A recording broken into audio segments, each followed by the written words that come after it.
Good morning, everybody. Welcome to our event, Return to the High Street, ? The event will explore the initial findings from our new High Street tracker, which is using anonymised mobile phone data to look at the scale and pace of the recovery of our city and town centres across the UK.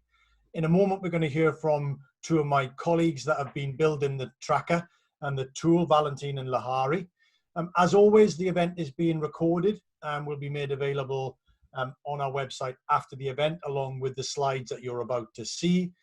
For those new to Zoom, we recommend that you use speaker view when you're watching the event. And if you can keep your microphones on mute, unless you're asking a question, that will be much appreciated.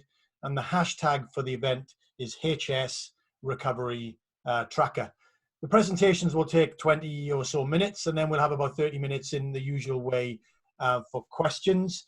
You can submit your questions you don't have to wait until the end. You can do it during the event or during the presentations, and you can do it via the chat function and send your question to ask a question. So not to everyone, but to ask a question, and then we'll kind of filter through them and pick out some of the ones that are particularly interesting that we want to explore in a bit more detail. And we'll finish, as always, around or just before 12 o'clock. So that's how the event will run, pretty familiar. Let's move on to the presentation. So our two speakers today, as I've said, are my colleagues, Valentine Quino and Lahari Ramuni from the Centre for Cities. They're going to set out the recovery tracker, what it is and how it can be used. It's a tool for people and for cities to use, and what the initial findings are from the first wave of data that we've now analysed. And don't forget, you can submit the questions, queries on how the data was put together, how the tool actually functions. Valentine and Lahari are more than capable of answering those sorts of questions as well. So without further ado, Valentine, over to you. Thank you, Andrew. So yes, as you said, we designed this tool to track the recovery of high streets in Britain's cities and largest towns.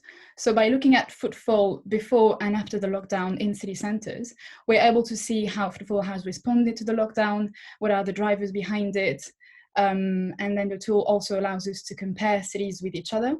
And we see how it evolves over time, because we'll update the tool monthly in the coming months. So I'm going to share my screen with you so that you can actually see the dashboard and the tool with me.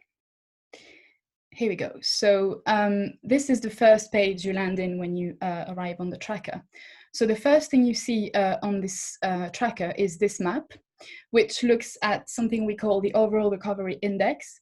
So to build this index, what we did is looking at the average footfall in city centres on the last week of May, which is the latest data we could obtain. And we compared this data to the same average footfall, but before the lockdown. So that's the last 2 weeks of February and the first week of March. And by comparing these two metrics, we're able to have a sort of percentage of how much footfall has recovered compared to pre-lockdown levels.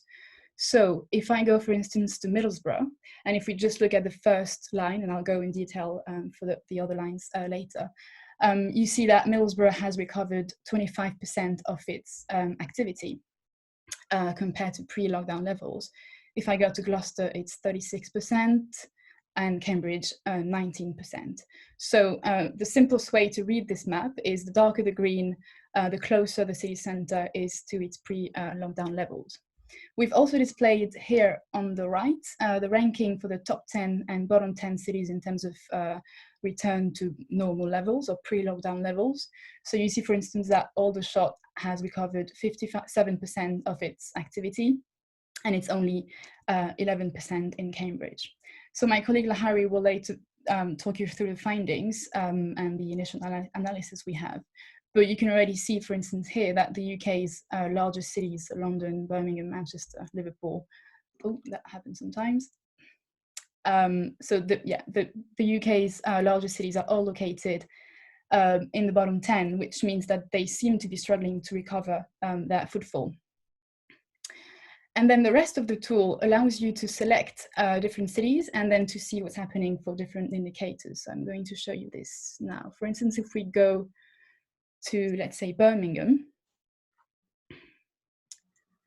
I'm in Birmingham now. So the first thing you see is this one is the same overall recovery index. So it's the same as the one on the map above.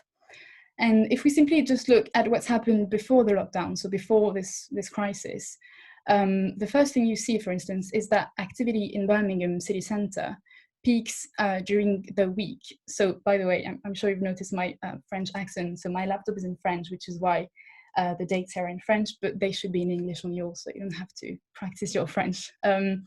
So you see in Birmingham, for instance, that activity peaks during the week.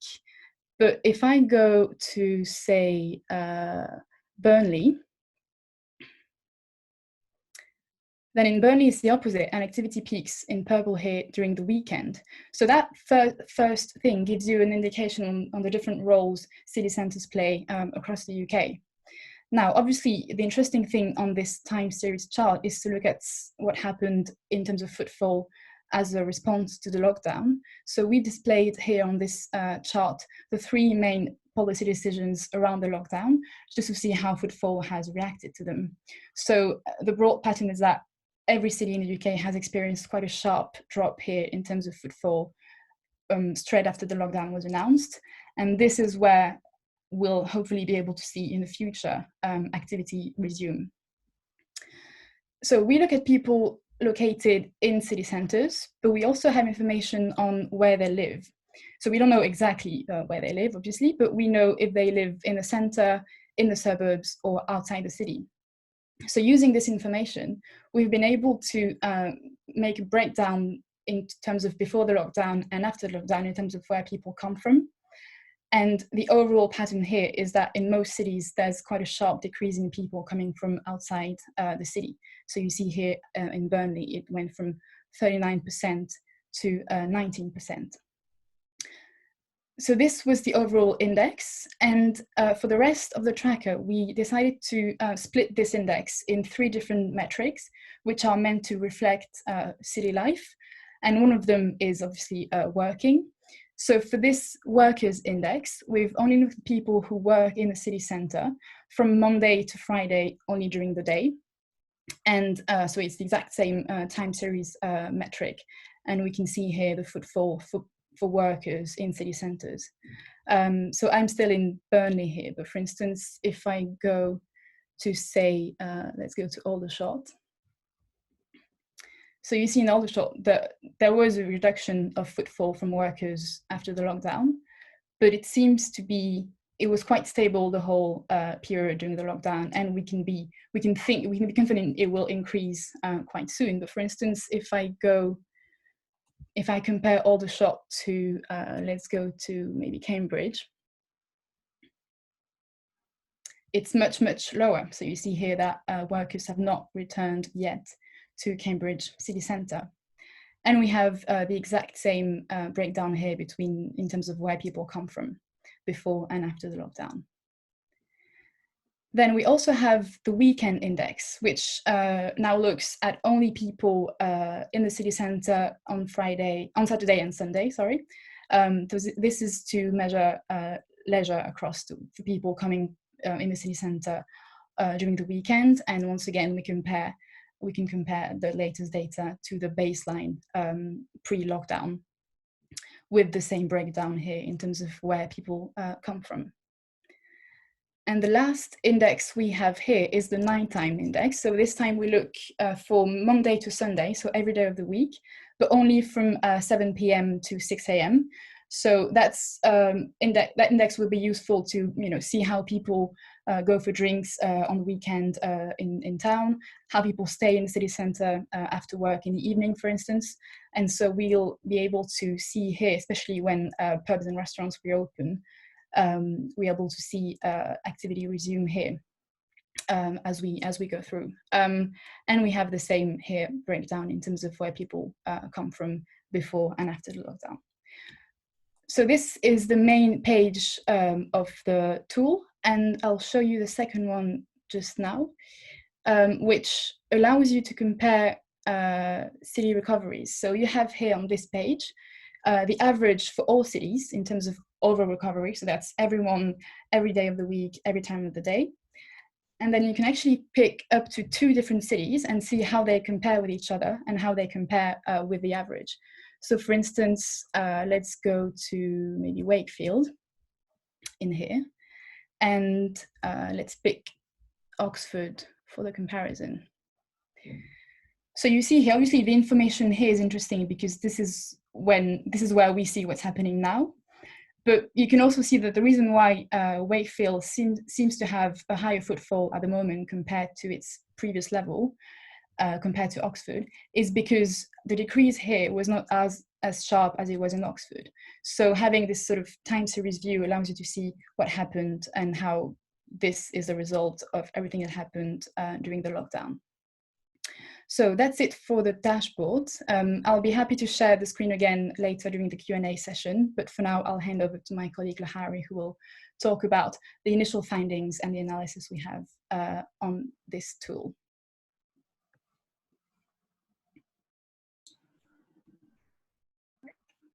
Hi everyone. So as Valentine just showed you the dashboard, there's lots of interesting things in there to unpack and understand about what's going on in your city and what's happened in your city so far. And to a certain extent, the real value from what the tracker can show comes from what happens over the next few weeks in terms of when shops open up. Are we going to see a flurry of people going back into the city centre and footfall pick up? Is the same thing going to happen in maybe how many weeks or months that bars and restaurants open? And that's when the real value comes in. But what we're seeing already is that there's a lot of things, again, the dashboard is very rich in data. So there's a lot of things that we can understand from what's there already that we'd like to share with you now. So the main thing that we're seeing is, the first main thing that we're seeing is that stronger city centres, which used to perform really well before the lockdown in terms of footfall, in terms of their local economy, in terms of vacancy rates and things like that, are the ones that are struggling at the moment to pick this footfall back up. And the other thing we're seeing is that the reason behind this drop off is the same as the reason as to why they were strong before. Stronger cities and stronger city centres were really good at attracting people from outside their boundaries, and obviously because of multitude of reasons. So people don't need to go into city centres in the same way as they used to because we're working from home, and they can't go into city centres because of restrictions from transport, trains, public transport locally as well. So there's a lot of things going on, but that's the main pattern that we see in terms of strong cities struggling, and that being a product of them not having as many people from outside the city coming in as they used to before. So, sorry. What this chart shows here is the overall recovery index that Valentine showed you on the dashboard. So that's the score that was on the map, and it is the score that looks at everybody using the city centre at any point of the week, at any day of the week, at any time of the day.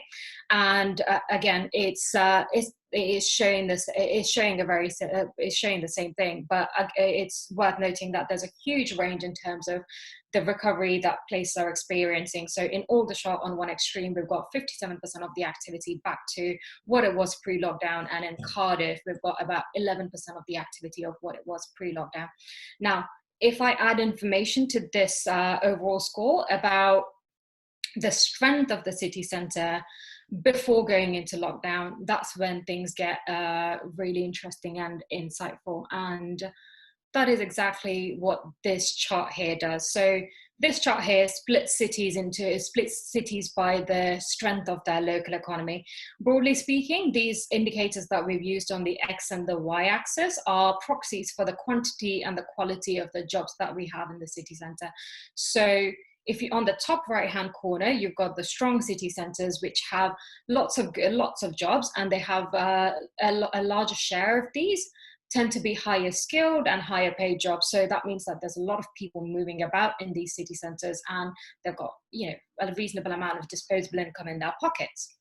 And then on the left-hand side corner, we've got the weaker city centres. So these are the places that don't have as many jobs in their city centres, and what they do have tends to be, on average, lower skilled and also hence lower paid as well.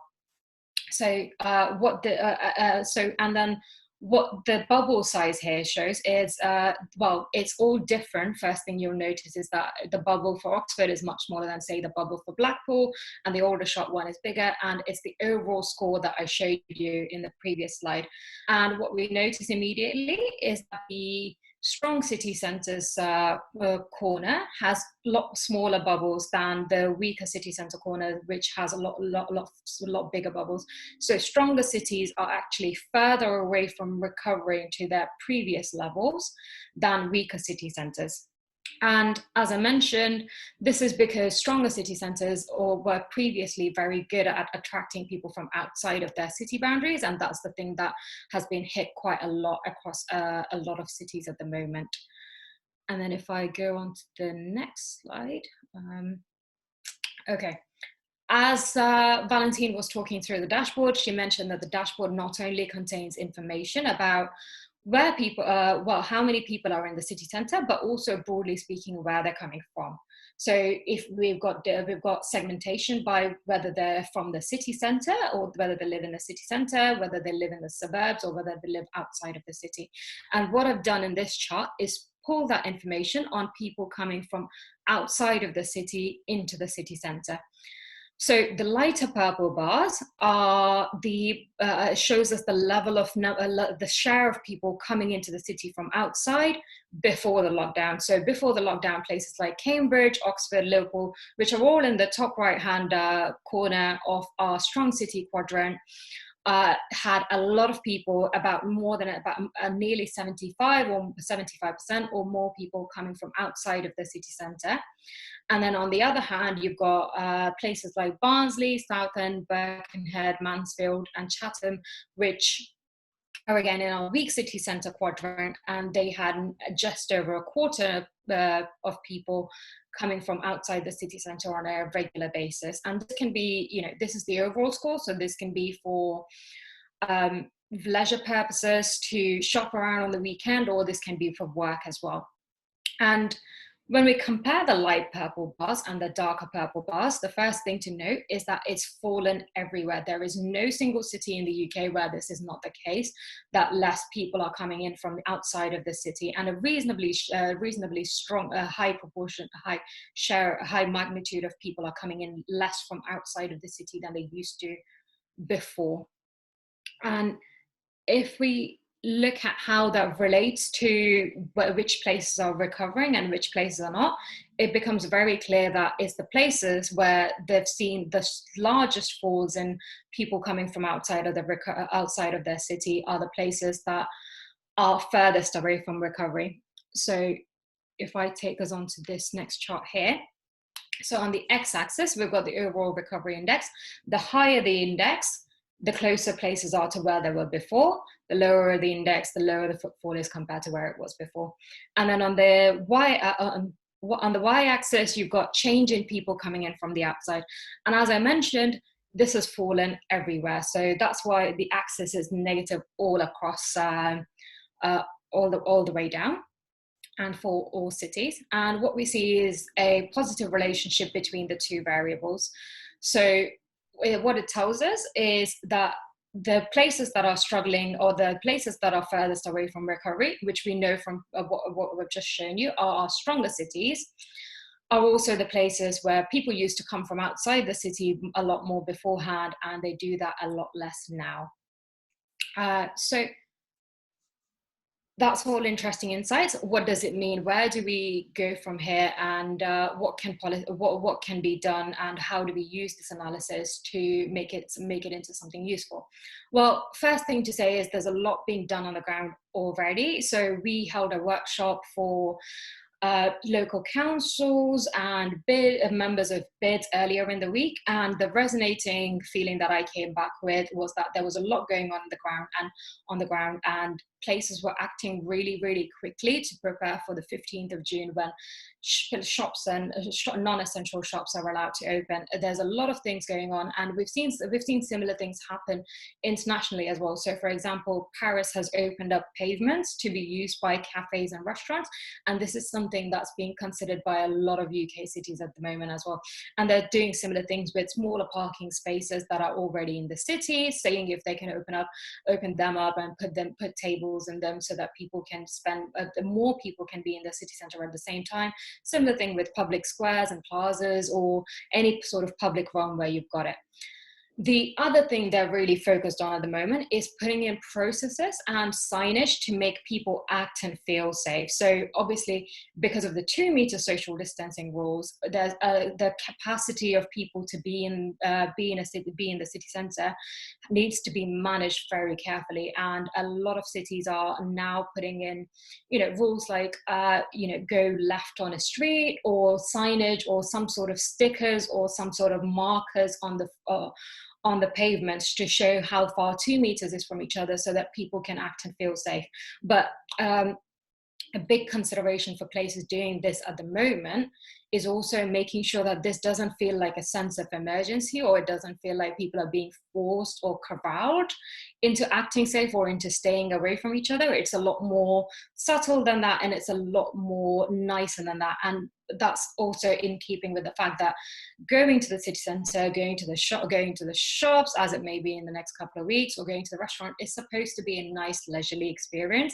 It's supposed to be quite relaxing, and you don't want to feel like you're being pushed around, or you don't want to feel like there's consequences, or like you don't want to see yellow and red signs all everywhere. And this is something that's really on the minds of local councils at the moment. And it's not going to be until the data comes out in towards the end of June that we know whether this has actually worked, whether people are going back into the city centres or not. And then when we get to that point, there's 3 likely outcomes. The first one is that footfall picks up everywhere. So what we'll see is that the people that currently think that everyone's really cooped up inside and raring to go turn out to be right, and everyone goes back to the city centre as it was before, and we see the recovery score go back to 100 and maybe a little bit of a bounce, because people have been cooped up inside for so long for everywhere. If that's the case, there's not particularly anything to do for local councils or national government in the shorter term. What that doesn't mean is that we forget about what's going on in the city centres or not need to worry about it. What it means is that we return to the longer term challenges that we were thinking about maybe 3 or 4 months ago. And there's a lot of places that have been tackling these challenges beforehand, and we go back to dealing with them instead of dealing with both long and short term challenges. We just go back to what we were doing before. The second option is that footfall is flat everywhere, so it doesn't pick up across everywhere, and everybody across the country is really cautious and don't feel confident about going back and spending time around other people and spending time in the shops. Well, in that case, the solution would need to be a very national coordinated approach. And this can take the form of maybe a temporary VAT cut for a couple of weeks or so, just to give that extra nudge to people to come back into the city centre, spend the money, and actually see that it's safe to do so and get that confidence back up. And another way to do this would be to distribute time-limited vouchers to spend locally. This can be, organised through the local council, put vouchers through people's post boxes that they have to spend, otherwise it goes to waste. And the important thing about these things is that they're temporary and time limited, so that it nudges people to act now as opposed to act in a few weeks' time or a few months' time, which they might do anyway. And the last option, and what we think is likely to happen based on what we understand about city centres, but also based on what the data is showing already, is that footfall picks up in some places and it doesn't in others. if that does turn out to be the case, which we will be able to see through the look of recovery tracker, then we'll need a local approach. So places may need to work with national government to try and understand how they can bring people back to their city centres and in a safe way as well. And this might be, again, going back to time-limited vouchers that are distributed only in some places and not in others, so that the confidence picks up where it's needed to. So that's the three scenarios, and I guess the recovery tracker, following the recovery tracker going ahead, will show us how which one of these scenarios pans out. The other thing to say on that is that currently on the recovery tracker, we've got the measures that feel the most important and the most interesting for most people. So we've got broad headline indicators and segmentation by where people are coming from. But as and when things change, and if we see something interesting going on in the data in terms of how far people are traveling to go to some places compared to others, that kind of thing, we'll be adding data to the indicator, that data to the dashboard and improving it. So do come back and have a look, and hopefully this will be very helpful in understanding what's going on in your places and helping build solutions for that. So thank you. Back to you, Andrew. Excellent. Thank you very much indeed, Lahari and Valentine. Hopefully give you a sense as to what the data tracker is, what it can do, and obviously we are open to reflections and questions and suggestions about what more we might do in the future, which we've had loads of questions on. Can it do this? Can it do that? What about this? What about that? It's also interesting that people are doing real-time analysis. They've already kind of spotted some trends or patterns that have occurred to them that they're asking questions on. So be prepared, Valentine, Lahari, for a bunch of questions in the short term, immediately now, on just a bit of an explanation about the tracker and what it is and what it can do. I think we've had quite a few questions. I'm going to take one because I think she actually asked two questions from Helen Clark-Bell. So Helen, if you're there, just be ready to unmute your microphone and ask your two questions, because actually several others have asked very similar questions. And if you pose your two questions in relation to the sources, to the breakdown and to the comparisons, and then there are a bunch of others that I will, if people don't mind, I will just ask on your behalf, and Valentine and Lahari can quickly whiz through them. So Helen, if you're there, unmute and ask your question, please. Are you there, Helen? Helen has left. Excellent. She posed two questions and then obviously had other places to go. So let me paraphrase what they and many others, or what she and many others said. The question was, can you just talk a little bit more about the source of the data? You know, since what is this mobile phone data? Where are we getting it from? And all of that. How much more breakdown? So there are quite a few questions. Can we get even more granular within places? Can we pick out, could we do more town centres? Could we do town centres within bigger sort of city areas that we are looking at? And particularly there were several questions in terms of London. Could we look at other town centres as it were in London? But that would apply to some of our other bigger cities as well that have sort of several smaller towns. So questions on that and reflections on that. And then third set of questions is, just be clear about what we're comparing. So I think some think we're comparing cities between rather than against themselves. So just say something on that. And then as I said, we'll ask a few more, but those are quite a few that have been covered. And then we'll get into some of the implications and questions. So Valentine, Lahari, who's going to go first? Lahari, Valentine, do you want to kick off? I can kick off on the sources maybe. Okay. So we've been working with a company called Locomizer, which is a behavioral analytics company. And so they computed for us mobile phone data. So basically every time a phone sends signals in the city, and they're able to know if it's, you know, daytime, nighttime, city center, suburbs, outside the city. And they also have an algorithm which allows them to identify if it's a pedestrian. So this is the definition of footfall. If someone is identified and sending a signal from the city center, then this goes in the database. So that's for the sources. And then in terms of how we'll be able to work with in terms of different places. So I think the tracker for now will be for the 62 PUAs that we have described. However, it will be possible, because we have data for everywhere, it could be possible to work for local authorities and have a sort of purpose or tailored report for them. And yes, I think that's it from what you asked. Okay, and pick up this. Who's picking up the comparison point and question? What are we comparing against? Yeah, sure. I can talk about that. So that's something that it took us a little bit of time to get our head around and construct the index in a way that is most useful and also simplest to understand. So what we've done is pegged each city to itself before the lockdown, and each city is pegged at 100 before the lockdown. So what it tells you, if the score for Cardiff is at 11, is that the activity now is 11% of what it used to be before the lockdown, pegged against itself. But because we've done that, we can also compare this across cities. So if you see that it's 11 in one city and it's 25 in another, it means that compared to what it was before, one city has recovered about 25% and another city has recovered about 11%. Yeah. Excellent. Okay.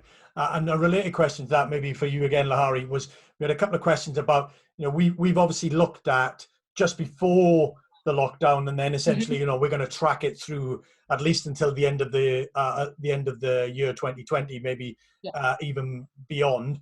There's nothing stopping us going further backwards. In fact, we've done a little bit of work under, in previous projects that looked actually further back in time. So just say something on that. Yeah, I mean, it's something that's possible. It's something worth looking at. And one thing that we actually considered when we were looking at the data is where we peg where we are now compared to where we were the year before. But because so much has changed and so much is because of the lockdown, it felt a little bit more sensible to just peg it to what was happening in February, so that we can just see it neatly as a time series. And again, it's easier to explain and it's easier to follow intuitively as well. But there's not much stopping us from going backwards in time and understanding that if that's something that people are interested in. Yeah. So I think the general point for people on the call is, if there are things that when you look at it, the question that comes to you, I wonder if, we get this quite a lot. I wonder if they've done X or they could do Y. I encourage you always to get in touch with us. By all means, you can get in touch with me. All I'll do is farm it on to the people that really know the answer to those kind of questions. But just past, if you think, I wonder if they could, I wonder if they have, I wonder why they haven't. We've often kind of done that, or we could do that. So if there's things that are of particular interest to you on the tool and how it functions and what it's looking at, then please do get in contact with us, and we'll do our best to we will definitely respond. And if we can incorporate your suggestions, we will certainly do that. I want to begin to move to some of the implications of some of the patterns. Mark Gillingham, Mark, if you're there, you noticed and then had a kind of reflection stroke question on seaside towns. So Mark, if you're still on the call, I'm not making these names up actually, these are actually questions that have been submitted. There he is, he does exist. Mark, ask your question.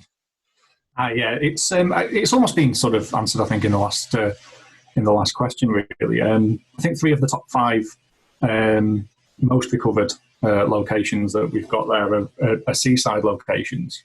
I was just wondering if anything had been looked at with regards seasonal patterns. Obviously, in Blackpool here, we'd have expected quite a significant spike following the Easter weekend in our footfall in the central area. It would have been lower before Easter. I was just wondering if anything had been looked at with regards to those seaside locations and how it might compare to that seasonal change that we'd normally expect. Brilliant. Thanks very much, Mark. So answer that question, and it's a broader question. Trying to understand the nature of the place and how it might respond or be impacted, rather than just take a kind of blanket approach. Valentine, do you want to say something on that, and then I'll bring in Lahari? Yes, that's an interesting question. And just to start with, it's a small caveat of the method we've adopted, which is comparing spring data to February data, where obviously way less people were going at least to the beach, for instance. So that's one thing. And then yes, you're right to observe that loads of coastal towns seem to have recovered quicker than others. So that can be explained obviously by people going to outside to the beach when they could. We haven't looked in detail at what happened after the Easter weekend, but that's something I'll take note of, and it can be interesting to see. And then for the rest of exploring also what happened as a result of the lockdown in different places also has to do with whether or not, for instance, people were going to work. So in places where, for instance, people were able to go to work or can't work from home, then I think that came quite earlier in June. So that can also be an explanation for higher footfall in some places and in others. Great. Okay. Let's turn to Daniel Timms. Daniel, you've got a sort of another review of kind of reflection on a question on understanding the data, and then we'll move on to policy implications. Daniel, you've got a question around international tourism, if I'm right. Daniel, Yes. are you still on the call? You are. Excellent. Here, yes. Crack on. Obviously, seeing Cambridge and Oxford quite high up on the list of places that are impacted, and I think there's been similar research around credit card spend in those places. I just wondered if you had any sense of how significant falls in international tourism have been for those cities in particular, and whether, if that continues to be restricted, that will have a big impact on their recovery. Yeah, brilliant question. This came up in the event we were running with a dozen or so cities on Tuesday as well, in relation to York, which is in a similar sort of bracket. And the obvious other point in two of the examples is they are heavily reliant on their universities and their students. And obviously many of them, because of the nature, will have gone home in some persuasion. So again, this points to kind of really understanding and trying to get under the skin of these different places to understand how to interpret the numbers. But Lahari, do you want to have a bash at that? Yeah. I think what makes this analysis both really interesting and really complicated is that there's a lot of things going on. So one is the student pattern that Andrew mentioned, one's the tourism pattern that Andrew mentioned as well, that's been touched on as well. But we don't necessarily have any predictions on how that's going to pan out in the coming weeks and months. It's something that we're looking into, but also we need to bear in mind that at this point, people in England can't go abroad. So we don't know if that's going to substitute for everybody going to York, Cambridge and Oxford over the next few months, and if that's going to cause a pickup in demand. And is that going to be enough? It's not something that we understand very much, but it's something that we'll definitely be looking out for, bearing the broad themes in mind. Excellent. Okay, let's move on to Martin Fodor. That's a terrible attempt at your surname, Martin. I apologise for that. But Martin, if you're there, you've got a question about parking and cycling. Martin, are you still on the call? Yes, hello. Thanks very much for taking this. Yes, I mean, my local high street in Bristol, which is Gloucester Road, very popular normally, is busier, I would say, in many ways during the lockdown, because lots of people weren't in the city centre. They were working from home and going to the shops.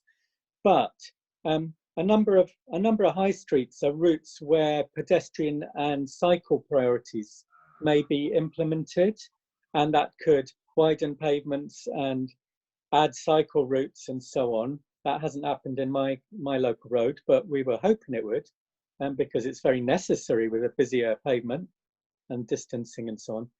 But the traders are always persistently claiming they need to have parking spaces outside, otherwise they won't get any custom. Now, the evidence seems to be that walking, cycling and bus users actually spend more time and go to more shops than the people who get out of a car to go into a shop. But the traders persist in saying they have to have that parking outside.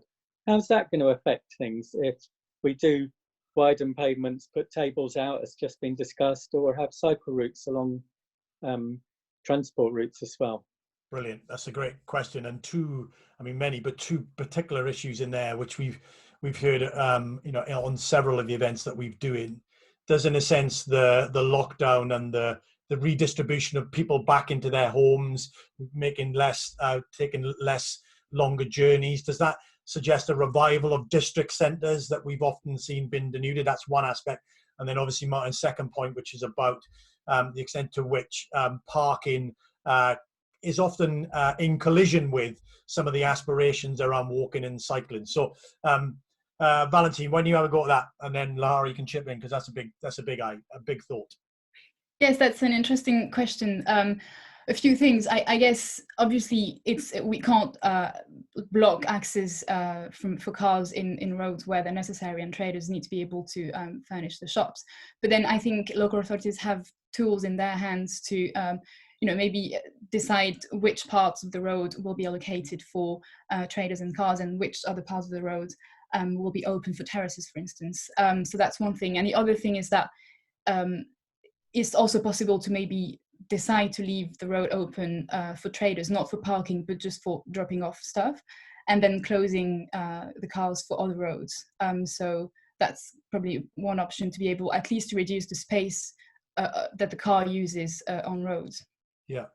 Lahari, so I'll come in on that in a second, but Lahari, just this thought on the districts, could we use the tracker to see that, whether we see, where we see lots of commuting from outside, we know that's tailed off because of the lockdown. Can we then think about whether we see some of those district areas picking up as a result of changing behaviours?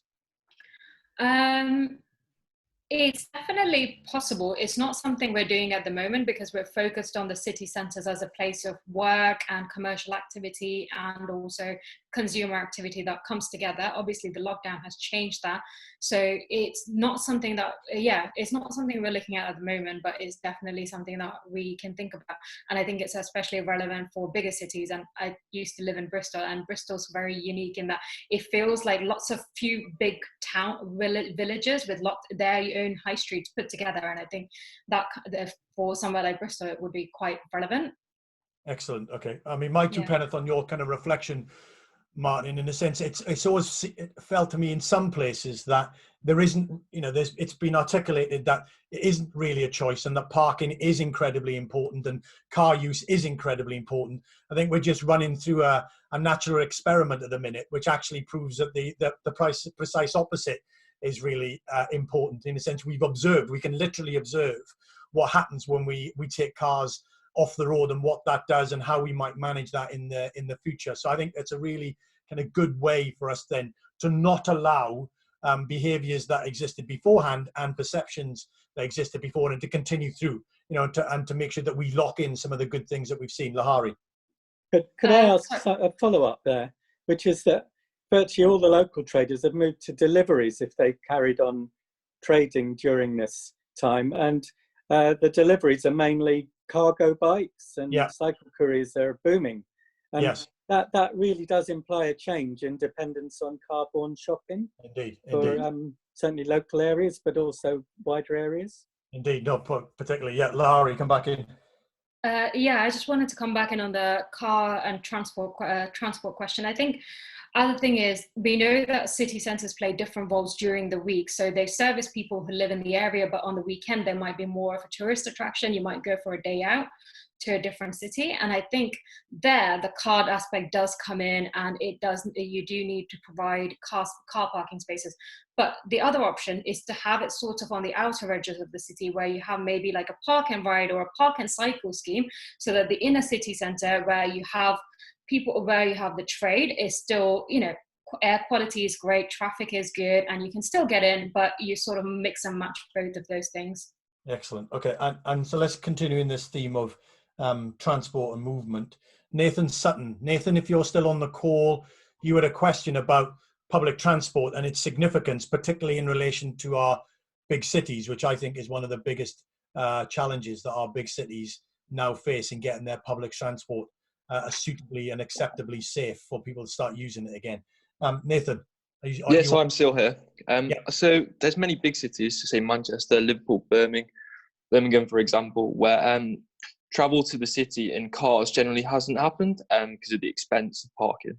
Now, with the sort of fear around public transport at the moment and using public transport, do we expect to see a long-term decline, or it could be a medium-term decline in footfall in the city because people are unwilling to get public transport into the city? Yeah, so what do we think around the short-term effects that we've seen, whether they play out in the long run, and the central significance of public transport, which actually is picked up by several other questions, not least by one of our board members, Alan Hardin from Greater Manchester, who I know is kind of thinking about the significance of public transport and making it safe and accessible. As I've said, if we want Greater Manchester and particularly the central Manchester economy to function in the way that we actually need it to in the future, solving the public transport question is going to be fundamental. We simply cannot have the density and the size and scale and of activity if we have to rely on cars. Walking and cycling will help, but public transport is critical to the recovery phase. But Lahari, your thoughts on that question about that? Yeah, I think large cities have come out quite uniquely, and again, it's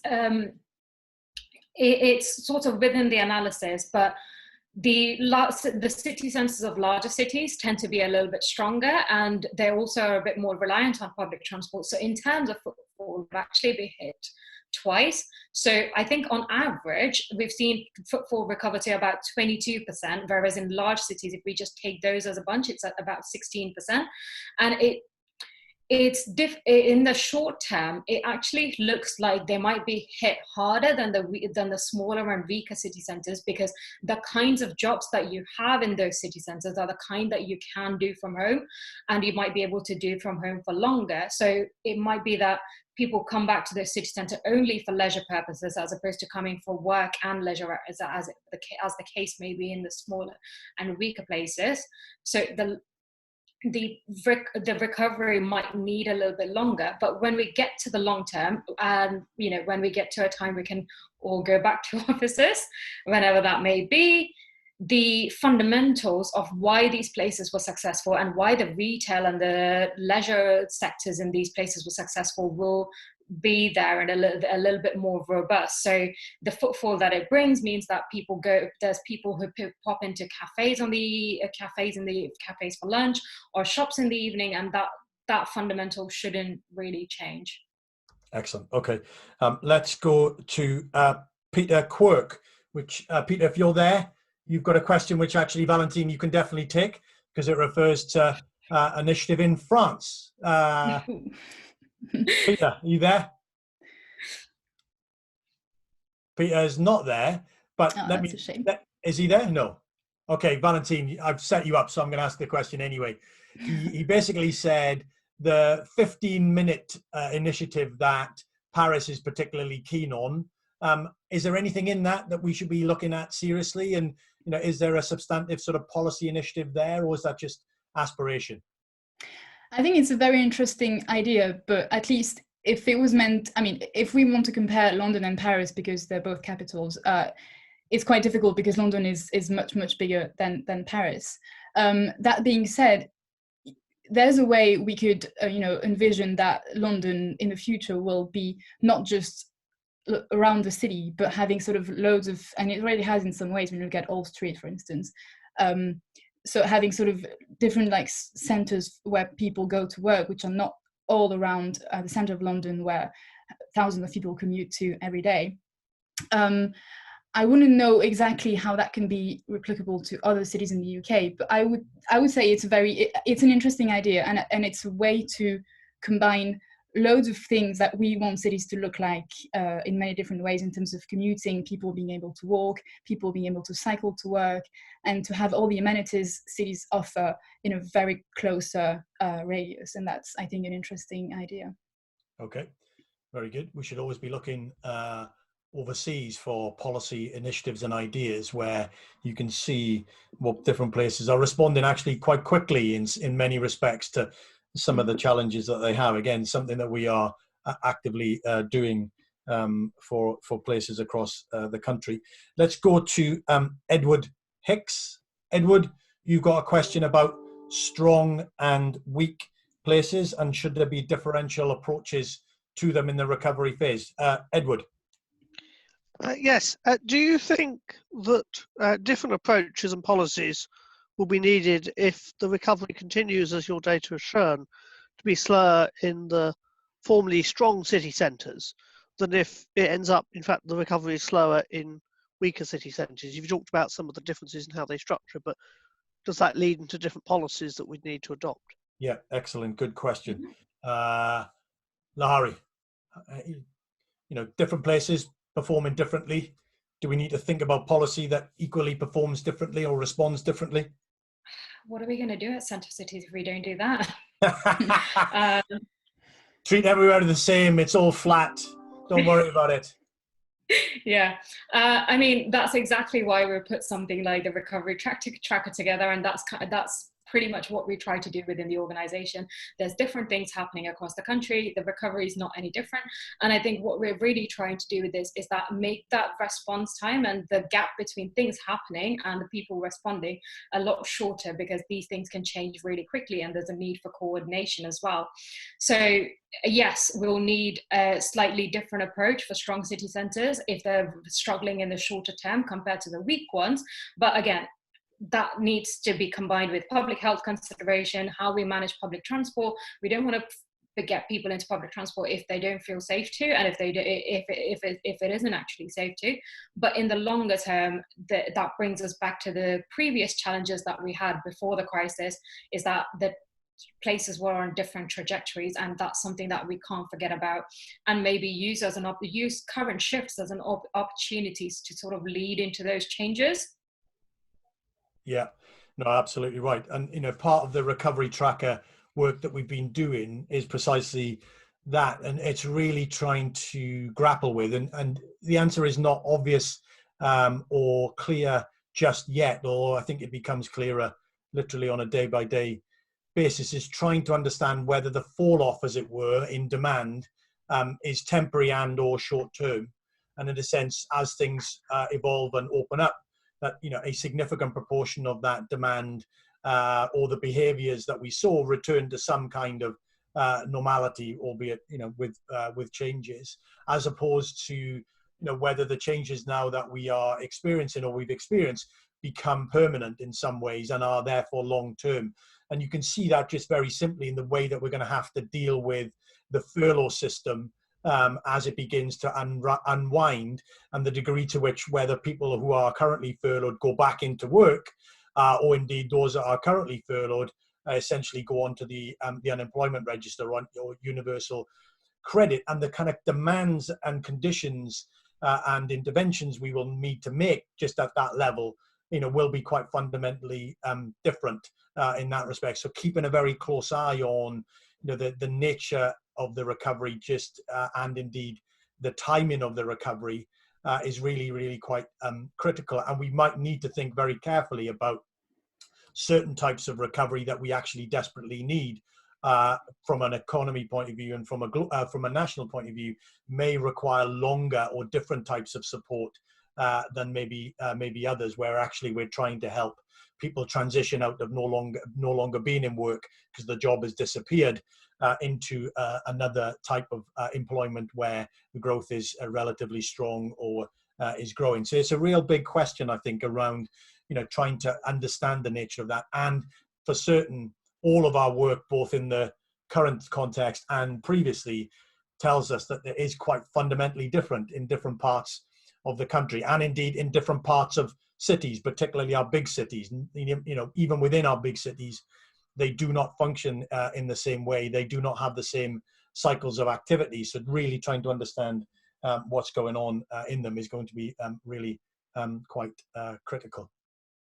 So that was my two penneth worth on that. And then I suppose that we've had this question several times, so I think we should I'll ask it, because we've had it quite a few times, and we have it almost every week. So I'll let Lahari and Valentine give their thoughts on this.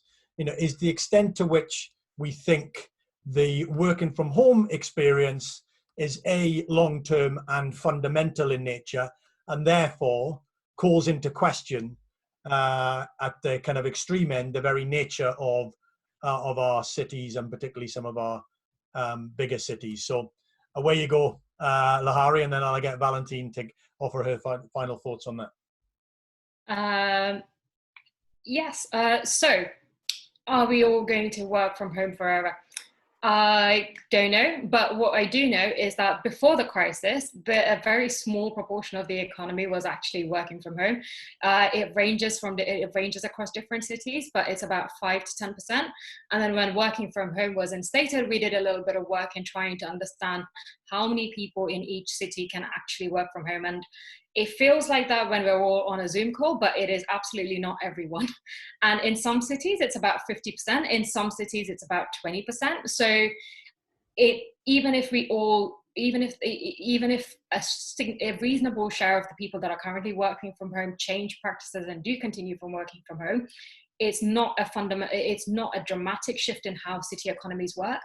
And unless it's accompanied by a very long-term shift in terms of how the jobs are, what jobs are in each cities, it's likely to be more marginal than what it feels like right now. I think it's something that feels like a huge thing right now because we're all doing it. But in reality, in the context of the whole of the city economy, I don't think it's going to be as persistent.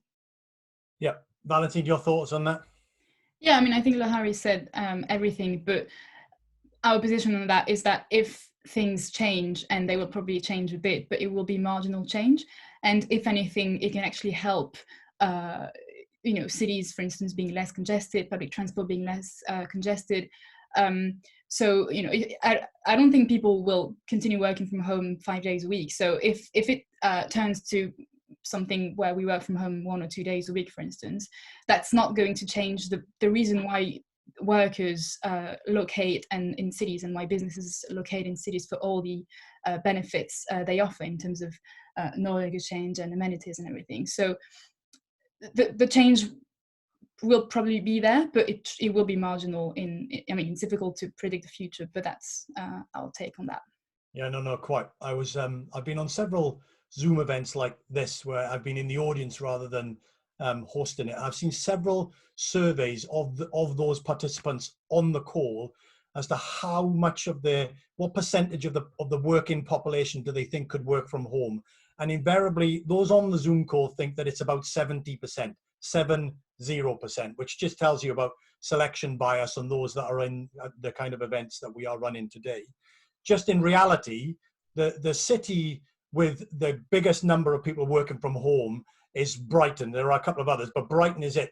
And the best data we've got tells us that about 12% of the working population actually work from home, and that's Brighton. And if you go to places like Burnley, it's 5%. And if you do some work on the occupational structure and the industrial structure, you could probably get up to around 40% of the population, if you were very, very generous, working age population that could probably work from home. So the reality is that at some point we are going back to the office or we are going back to work. The question is, how do we make that safe and secure? How do we retain some of the best of what we've experienced during this period, but making sure that we're going back? So this notion, I think, that working from home in the current period has changed everything. I am more skeptical of that than maybe others. But it's an interesting and ongoing debate that we should continue to have. It is 11:58. We could for certain go on, but unfortunately we are out of time. You can get and access and use and play around with and reflect on the tracker on our website. It's there. You saw Valentine run through it. You can do exactly the same kind of things that Valentine did as part of the presentation. Please do that and come back and ask us questions that you don't see. I wonder if, have they? We'll do our best to answer those kind of questions, and any reflections how we might improve the tracker, please do that as well. But for now, I'd like to thank Valentine and Lahari for taking us through that and the implications of it. Fantastic questions as always from colleagues. I apologize that we couldn't get through all of them, but we got through a good fair number of them, and we reflected some of the common themes that came up. As always, we're on a series. We're doing our events on a regular basis. Our next event is likely to be on housing and how we deal with the housing challenge as we move through into the recovery period. An exact date for that is to be defined or to be determined. Keep an eye on the website, but we'll make that available as soon as we can. But for now, thank you all for joining. Stay safe and go well. Thank you very much.